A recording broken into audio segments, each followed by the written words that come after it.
As a scholar and as a student in this course, you have developed some research questions that are intriguing to you. In order to answer those questions, and before you collect data, you need to search the extant literature to understand what the current state of information regarding that question is. So the next part of this module is going to be talking about how we search the literature. And this will aid you in this class for a few assignments. Most importantly, it's going to aid you in writing your literature review. In order to write your literature review, you actually need to review the literature and find it. So in this next segment, we're going to do a tour of the campus library using its virtual tools that are available to you as a student. These tools and skills that you learn here in this particular module and through the rest of the semester will be useful to you as you complete your master's thesis, project, or comp exam to earn your actual master's degree. So in the next section, we're going to take a tour of the library. We'll look specifically at something called ERIC, which is an online repository of educational research. We'll also look at how you can use Google Scholar to aid you in your search, and then we'll also look at some other skills that you can use, such as snowballing, trial, and looking at experts. As you start to use the resources that are available to you to search the library and the electronic resources that are available, keep in mind assignment 2. You may wish to look through the assignment description and requirements, but in essence, you're going to be completing a search of the literature using the resources through ERIC, which we'll discuss shortly, and finding 10 articles related to your research topic that are current and important. If you are a student who attended CSU Chico as an undergrad, you are probably already familiar with many of the library resources and how to access the resources that are available. However, I'm going to go over these resources in a pretty detailed manner to aid you in your search. Even if you are a returning student or a student who's been at Chico State for a long time, you may learn something new in this video tour. So I encourage you to listen through what I have to say and show you. To access the library webpage, you'll want to start here from the CSU Chico homepage, or there is a direct link to the library in the web links in the course website. But up here on the top, there's a direct link to the library, and you can click that. It'll bring you to this page which says Research Station. There are many tools and resources right even here on the library's homepage. You may wish to bookmark this for easy access. The one thing that you will need to do, though, as you use this resource, is that you will need to log in. And you'll notice there's no clear login for the library page, and so one thing you might need to do is just type something that you're searching for. Let's say I'm going to search for literacy development, which is pretty generic, and it will ask me to sign in. And my credentials are saved on this computer. If you have a private computer, you may wish to save them. If not, do not. And that will enable you to access the resources that are available. Being a student and a master's student, you are in essence paying for these resources, so I strongly encourage you to use them. And you can see that this tool finds some resources that are important to my search. Up here in the corner then, I can return directly back to the library research station homepage. Now, there are, as I mentioned, a few tools here that will be useful. Search Everything is a great tool for a preliminary search on your topic. You can also click on this tab to search books and media. Most of what you will use in your literature review will be peer-reviewed journal articles that are primary sources. So books and media may or may not be applicable to what you're looking for. Using Search Everything may be a beginning point that's useful to you. But even before you do that, there are other things on this page that may be important. There are ways to ask a librarian who is on duty, either through chat, email, etc. And there are different ways to do that. And I believe almost always there's somebody who's available 24 hours a day. They might not be a local librarian, but they're a librarian in a network of librarians that subscribe to the materials that are available to aid you in your search. So you can also check your account, check out reviews, see what you have checked out, etc. Other resources that may be important to you. Also, on this page they indicate some maps, the hours of the library. So if you actually need to go to the library stacks to look for an article, you may want to make sure that the library is actually open. And what I mean by library stacks are the actual floors where the journal articles, newspapers, even books are kept. Some of the things that you find in your search may not be available electronically, and you will have to go get a physical copy, or, as we'll see in a little bit, you may need to request something through interlibrary loan. There are floor maps to help you find what you're looking for.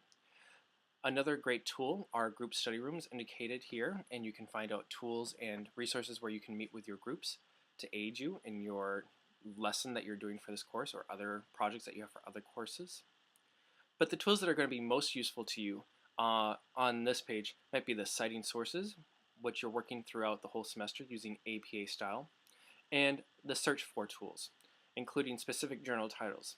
If you know the specific title of the journal that you're interested in, you may use this link or this database.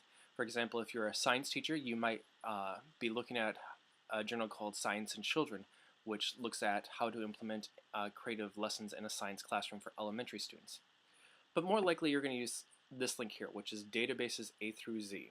And so I'm going to click on this one now. Here you can see an alphabet of many different databases that are available for you to use and search through. In education, there are two that are going to be very useful to you, as we've talked about already and mentioned. One of them is ERIC, right here, and another one that we're going to use later, and you may be familiar with, is Google Scholar. The reason why you might want to use Google Scholar after you sign into the library webpage is that it enables you to find articles that you have electronic access to already. If you were to not log into the library page, you might not be able to access those articles through a tool called Find It, which we'll see in a moment. Let's start by clicking on the ERIC database. The ERIC database is hosted through something called EBSCOhost, which allows you to search for different things. And you may or may not be used to using something called a Boolean search, but a Boolean search allows you to use delimiters such as and or not to narrow down the focus or specificity of your research question. So let's go back to that research idea that I had earlier about literacy. So I type in literacy, and I'll notice that this is a pretty large term, and it allows me to search different things to look for. Maybe I want to search for an author, the specific title of an article, or more probably keyword identifiers. But let's say I want to narrow that down and I want it to be about literacy in science. And I could use that as a key identifier. But I don't want it to be about chemistry. So I'm just making this question up, but you have a more refined question, and that will aid you in your assignment and your search. So I can modify how I want things to look. I can also make my term specific by making sure that I use quotation marks if I want that specific word as a part of the search. When I click search, it will bring me some results, and you can see that there are many results on this topic, because this topic is quite broad. Also note if I have something more specific, I can add or delete keywords or other fields. When I get to a page like this, I can also limit my search in other ways. I can limit it by publication date or what's available by full text, which may be useful for you. And there's a couple reasons to use these different delimiters or checkboxes. For example, we want to make sure that the things that we're citing are peer reviewed because we want them to be of quality and validated. Additionally, if I can get my window to scroll down a little bit, I might want articles that are more recent. Part of your literature review is going to, well, most of your literature review, let me rephrase that, should really focus on research that's been conducted or published within the past 5 to 10 years. So you might wish to set the limits until, well, let's say I'm going to even make it narrower, to 2005 to 2014. And you'll even notice that you might even be able to find things that are published, quote unquote, into the future because they are something that's called in press. The one exception to the rule about using articles or journal sources that are prior to 10 years ago is that you might find something that's called seminal, a seminal article. Almost every field or area of research has a seminal article or publication. It's the one reference that most people cite or most people reference. For example, in my area of research of text comprehension and discourse processes, there's a seminal article published in the late 70s, and almost everybody publishes, or everybody who writes or does research on this topic cites that article in some way. So you can see that by putting those limitations on my search, I've already narrowed it down just to 9 particular resources. And if I click the full text indicating that it's available to me through our institution, I only have 3. Now, you have to be careful. Just because it's not available at our institution doesn't mean you shouldn't read it. In fact, it might be even more important, but it's going to take some more steps to be able to obtain that. So we can see these are 3 resources that I might want to look at. I can get this one from Full Text through ERIC, which is, again, an education database clearinghouse, which will have lots of little articles that are published through government agencies, etc. etc. Or I see that there's some academic journals. Notice that this icon indicates that this is an academic journal. I can get full text through ERIC, or I even can look and download the PDF because I have access to it as a faculty member, or you have access to it as a student. And this particular article is about attitudes and opinions of students towards mathematics courses. Well, based on that title, it doesn't really seem to be what I'm interested in, although it does look at assessment. Understanding higher education and mission reforms in the Eurasian context.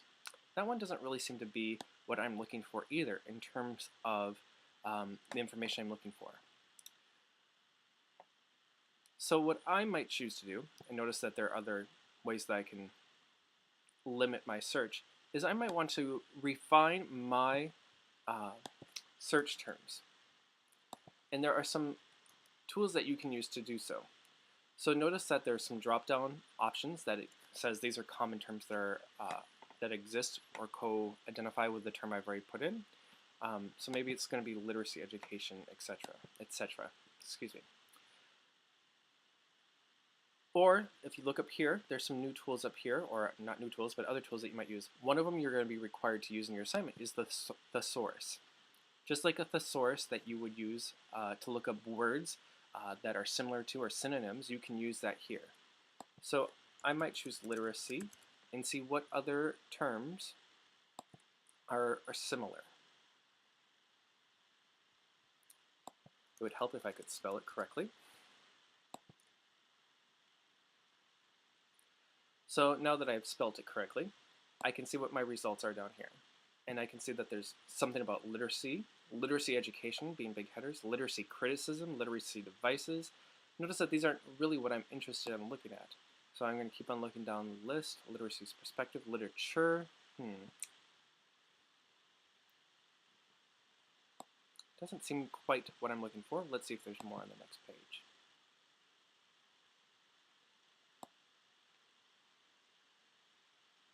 Nope. Literacy appreciation, literature reviews, literature guides. That doesn't seem quite to be what I'm looking for. So maybe if I have to think sometimes on my own and see if I can come up with another one, maybe science literacy. And see if that helps come up. So these are the terms could not be found, but there are some things that might be relevant and it might help me. So science teaching center, science tests, science attitudes. Oh, maybe what I really am interested in is not literacy, but science comprehension.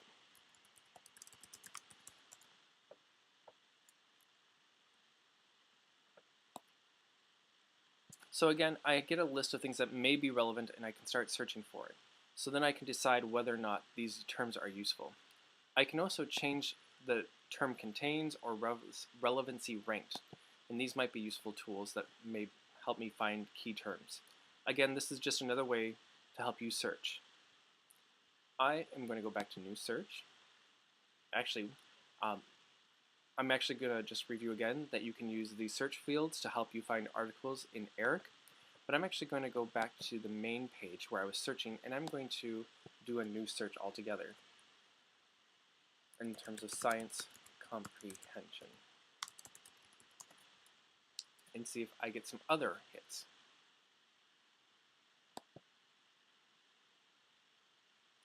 And so here with a brand new search, I have more options that might lead me down other ideas of what I'm looking for. Realize that this is a process and it will take time. There is no perfect way to find exactly what you're looking for. In fact, the best thing to do is to find something, read it, and find out if it fits what you're looking for or not, and then use that to find new articles.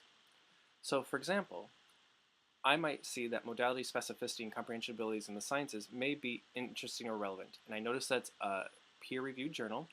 I can click and download this article and save it, and then as I read it, I might find that it's mentioning another article that seems more relevant to what I'm looking for, and then I use that to snowball and find new articles.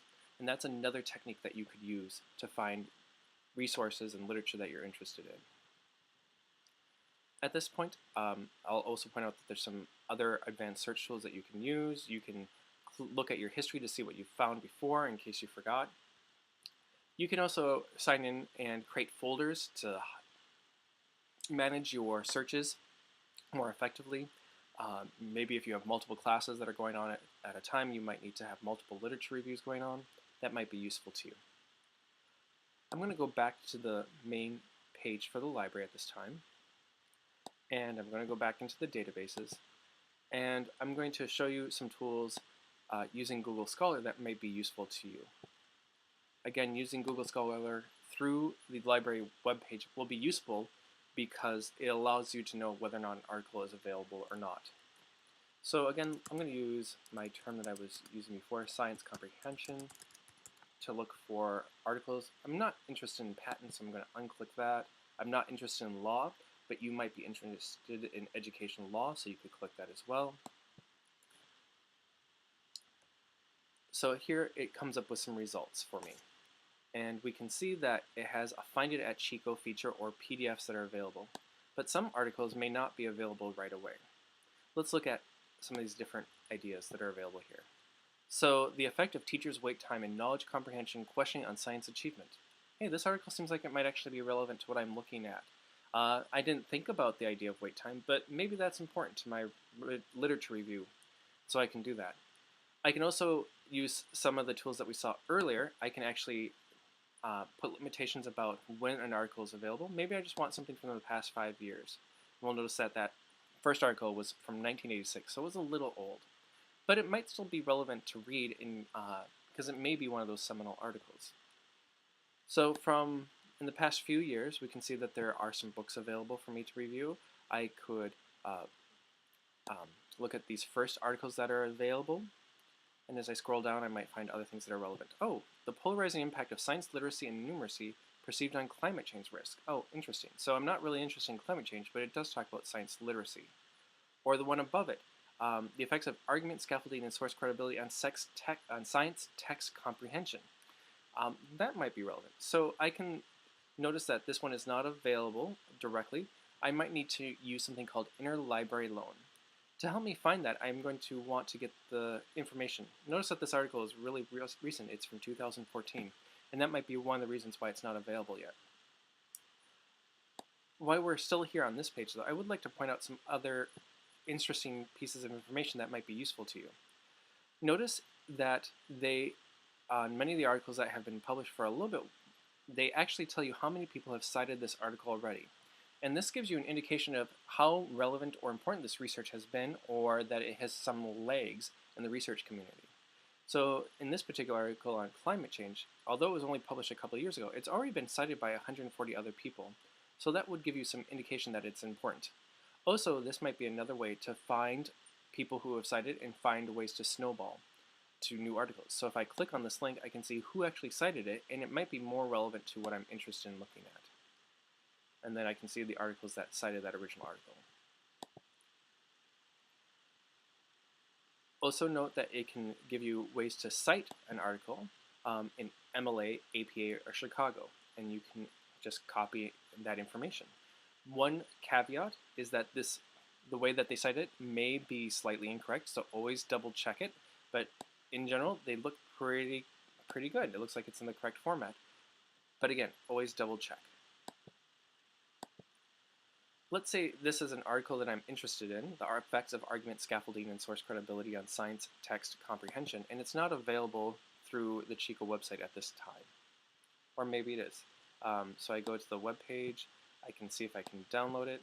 Let's see if I can download the full text or if it's not going to allow me. So I'm going to accept that.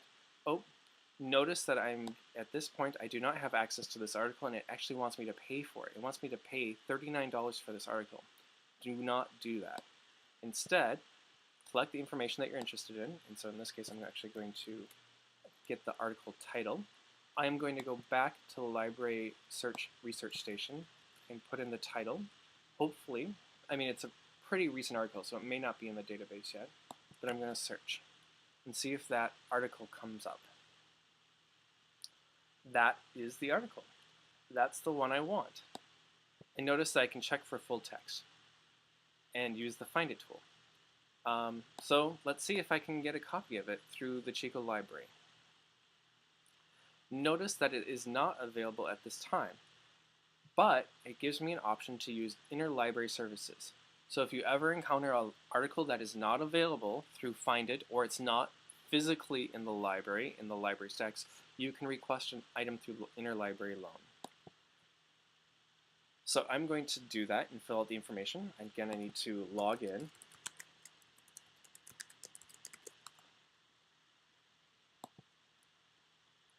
And it fills in, usually, most of the required information for that article. Sometimes you may need to fill in the information manually. So for the sake of this, I'm going to go ahead and request it, the information, and submit request. And then it will let me know that it's awaiting copyright clearance. When you do get an article through interlibrary loan, they'll send you an email indicating whether or not they can obtain the article or not. It may take a day, it may take a week. They even tell you to indicate when you no longer need the article. Also, when you do get that email, they'll give you a link to sign in, and you can check and click on electronically received articles, and then click on the link that's available and download the article that you're looking for. So interlibrary loan and services for articles is a great source. If you're looking for a seminal book on the topic that you're researching, you can do that as well if it's not in the library. At this time, I strongly encourage you to go back into the ERIC database and play around with it and explore the tools that are available and become familiar with them. Use this to start on assignment 2, but before you get too involved in assignment 2, I encourage you to go on to the next segment of the module and look at ways that you can save your data that you find or the information that you find in your search of the literature. There are several tools that are available to you, including the ones that we've seen here with the folders, where you can create folders, but there are other resources and tools that may be useful to you as well. So play around with the ERIC search tool and then continue on to the next part of the module.